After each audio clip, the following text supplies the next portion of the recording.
In recent years, the push for the legalization of marijuana has gained more traction on the national level, from corporate media stations, presidential debates, and a quickly growing number of states who have legalized recreational use. These states are also seeing a massive payoff for turning a new leaf. Good one, right? The amount of tax revenue being brought in is nothing short of a gold mine. California alone brought in over $1 billion of tax revenue last year. Washington State, just under $500 million. Safe to say there's something to be made from the legalization of marijuana. This is revenue that can be put back into the state in ways like infrastructure, communities in need, and improved social safety nets. This goes in hand with the expunging of records in regards to those who have a felony for marijuana-related charges. We all know that many of these records are from brown and black people in communities that are still over-targeted, simply due to race and class. More funds available for communities, and less people being tormented and arrested over a drug. Can't forget about Wall Street and venture capitalists having a field day with the boom in marijuana as well, from marijuana stocks picking up steam, mass mergers, and a potential congressional vote in regards to legalizing weed. It all seems great, doesn't it? Well, not quite.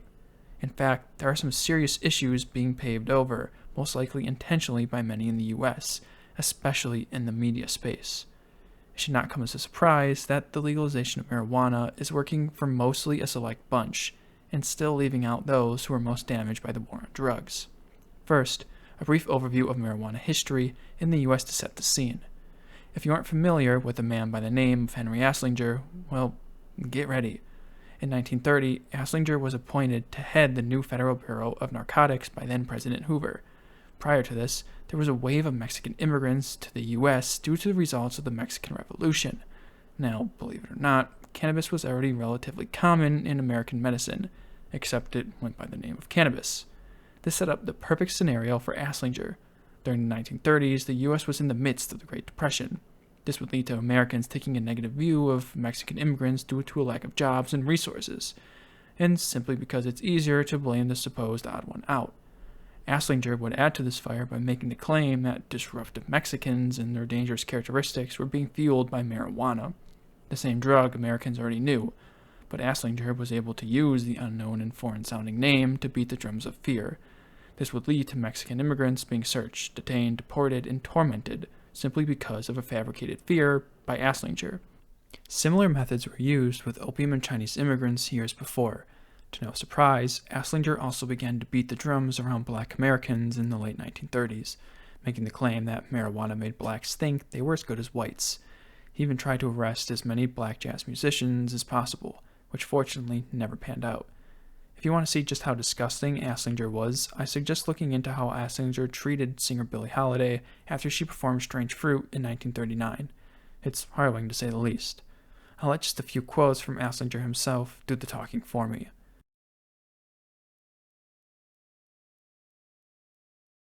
All of this would accumulate and lead to the eventual passing of the 1937 Marijuana Tax Act. This act imposed taxes around the business of cannabis, and almost immediately after, 2 men were arrested and sentenced to years in prison for not having paid the marijuana tax. This would all snowball into the 1951 Boggs Act, which created mandatory minimums, and then marijuana being put in Schedule 1 in the 1970 Controlled Substance Act. I could go on about how Reagan, Nixon, and Clinton architected the modern racist building blocks of the war on drugs, but I'll save that for a different video.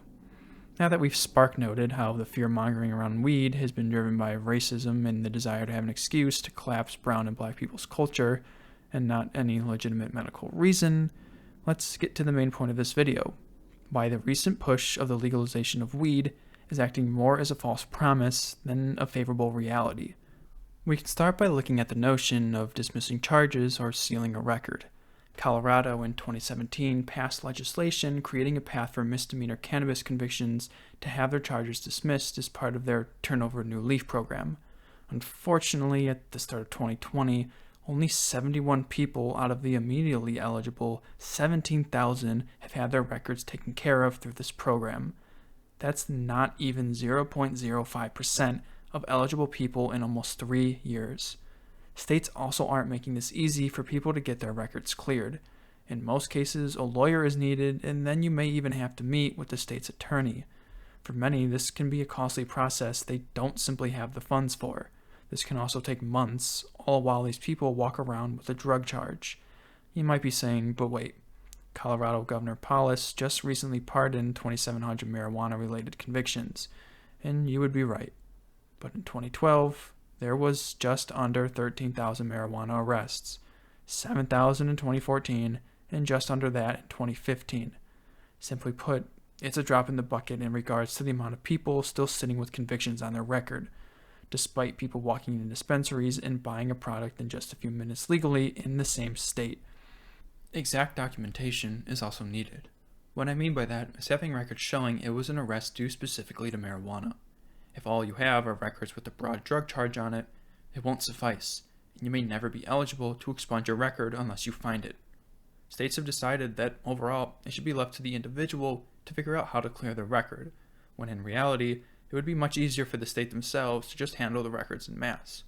These states have admitted they committed injustices on their own people, but it's the citizens' responsibility to fix their own status, not theirs according to the state.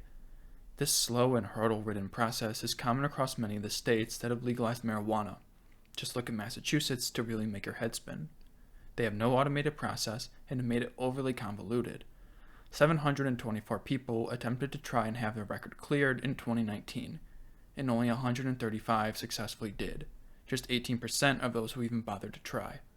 The state government themselves admitted they had no real idea on how many records can be cleared, and weren't even communicating to communities that they could expunge their record, let alone how to even start the process. Even if it turns out to be successful, many have to wait months after their records are unsealed as judges take their time to decide on something that should be simple. In California, thousands of people can still be rejected by banks for loans, not approved to rent an apartment, or even be turned away by a potential employer, despite recreational marijuana being legal for 5 years now in the state. All of this has been made worse due to COVID-19. Not only are courts backlogged and making it even harder just to get the process started, but now people have to try and figure out how to navigate through a pandemic with a conviction for illegal substance on their head. Unfortunately, this isn't the only issue around the current legalization movement. I'm going to turn our attention to Illinois, specifically Chicago, simply because I know the failures better given I live in the city and have spoken directly to people about it.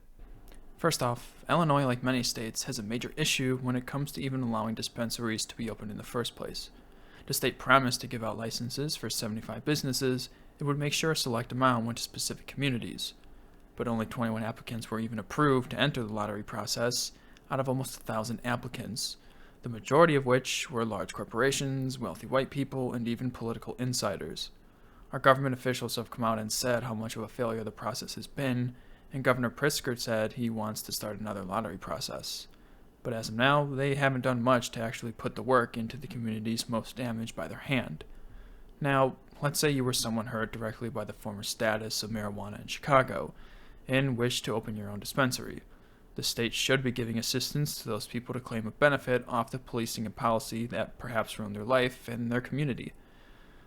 If only, right? So, this person applies for an adult use dispensing license and has to pay an immediate non-refundable $30,000 in application fees. Then, if approved, an additional $60,000 for the annual registration/renewal fee. $90,000 just to get a piece of paper saying you're allowed to sell. Not only does it take weeks to months to finally get the license in your hand, but applicants need to already have a location rented or bought out which will house their business. Not only do you have to drop $90,000 just for a license, you also have to pay rent or a mortgage for months on an empty building you can't even use. A licensing process in which the point system used for approval has been skewed to work for specific wealthy and powerful people, not the people looking to turn communities around they saw get torn apart. How is anyone who had to face life-altering changes from an unjust marijuana charge supposed to be able to afford these initial costs while still paying their own rent, medical bills, car insurance, pay for food, kids? I could go on. These money hurdles are just as bad in other licenses in the state. The cultivation center license, which is for purposes of cultivation, processing, and transportation of marijuana, entails the same $30,000 for the application fees, and if approved, an annual $100,000 in registration/renewal fees. $130,000 for a license. $100,000 every year. Yikes. Illinois does have some stipulations that can grant reduced costs in the licensing process. According to Section 720 of the Illinois Cannabis Regulation and Tax Act, you could potentially get up to 50% waived of any non-refundable license application fee. From my research, it does not seem that the $60,000 in registration fees is applicable to this waiver, and random non-refundable application fees are waived for some licenses, but not either of the two I mentioned. However, even if all of this was capable of being waived, that would still be $40,000 someone needs to put up just to get a license, not counting the annual payments for renewal. Regardless, this is a steep hill to climb and a barrier that allows corporations to outcompete potential community-driven projects due to the vast difference in capital. One of the potential qualifiers for the reduced costs is to hire someone who was damaged by the previous status of marijuana, and to no surprise, this has been exploited by wealthy applicants who hire a couple people to meet the requirement and end up putting their dispensary far away from those communities to begin with. There have been multiple lawsuits filed over unfair scoring, failure to send out deficiency notes to applicants who failed, and other failures by the state. It's also highly recommended by the state that you possibly hire a lawyer, technical writer, and/or a consultant to help guide you through the requirements for the application and licensing process, also known as more money gone for convoluted hurdles.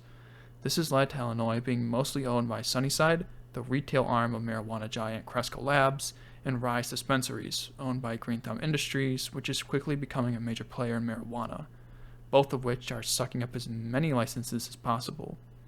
Multiple stories have come out about people in neglected communities spending up to $80,000 to get their application in order and sent to the state, only to have it rejected because large corporations with millions in backing scored more points in the totally fair Illinois lottery system. And no, they don't get a single penny back despite not even getting approved.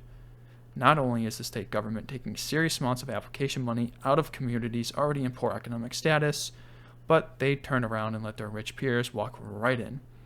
Oh, and at the start of 2020, the tiny number of cannabis licenses given out were all held by non-people of color. This leads me to my next issue so far seen in the weed legalization movement, the lack of dispensaries in communities most damaged by the former legislation. Let's take a look at a map of the city of Chicago. We can see that these neighborhoods have different ranges of blue shading. This represents crime overall. Darker the blue, heavier the crime. I've also pinpointed on the map the location of dispensaries. This first map is of the north-northwest side of Chicago.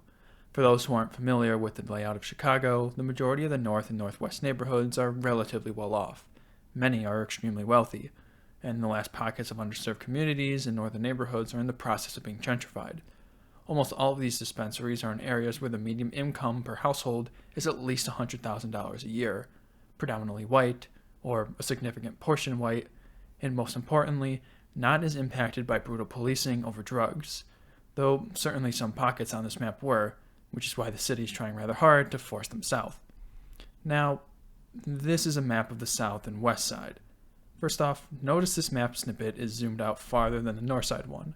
This was needed just to fit this part of the city on the same map as dispensary locations, so we wouldn't just be staring at an empty map. If you haven't already noticed, there's almost a complete lack of dispensaries all around the dark blue and medium blue areas. This is the part of Chicago most heavily damaged by the war on drugs, redlining, over-policing, food deserts, you get the point. These predominantly black neighborhoods don't have the same ease of access to dispensaries as those on the north side, which means it is simply easier for them to continue purchasing marijuana illegally, instead of taking a 45-minute bus ride one way. Now, circle back to the previous discussion on who is getting the licenses to sell in Illinois. Look where these locations are ending up. Once again, minority communities are being left out of an industry still used to target them. It's not surprising that there is a lack of dispensaries in these neighborhoods. Police greatly count on being able to use suspicion of drugs as a reason to search homes, bystanders, cars, you name it. Drugs have and will continue to be the best excuse to assert themselves. By having no dispensaries in the area along with severe legal punishment for marijuana, they can still manage to use marijuana as an excuse to have their way within communities. Illinois has serious incarceration punishments on unlicensed marijuana activities. For example, selling 30 grams will land you a felony, 3 years in prison, and heavy fines. Growing more than 8 plants, a felony, 3 years in prison, and heavy fines. First-time offense of possession for more than 30 grams, misdemeanor, but a year in prison. Even in states where recreational use has been legalized, the disparities between white versus black people getting arrested for marijuana-related charges are still extreme, even if they have improved. People of color are still being subjected to racially motivated searches in legal states as well. It's safe to say a fair amount of black and brown people will still be sentenced to years in prison, or at least held for a few nights in jail for minor unlicensed marijuana charges in these parts of Chicago and all over the US. Why? Because they are being deliberately left out of the new legal market and all the gains being made, but instead still get over-policed simply due to marijuana, because at the end of the day, the US needs people in prisons as exploitable labor. Then there is the issue of legal weed simply being far too expensive for many people to afford, even those who are somewhat well off. The average price for a quarter ounce of weed from a recreational dispensary is around $120 before tax. Add on tax, and in many states like Colorado, at a 30% combined tax rate, you're looking at closer to $200 for a quarter ounce. Marijuana sold illegally can be far cheaper, at roughly $70 a quarter ounce and without the added tax. Yes, we can argue that the quality of legal weed may be better, but for most people, being able to buy almost triple the amount for the same price is the route they will go. Of course, the price of legal weed may eventually drop as more markets become available, but the question has to be asked. How many people will continue being arrested because they are priced out of the legal market, or because they are being redlined out of it? How many people will still see years of prison and a felony on their record, while people on the opposite side of a city have dispensaries within immediate access? The United States is touting the promise that the communities and lives ruined by the war on marijuana will finally get some form of justice to the damages done.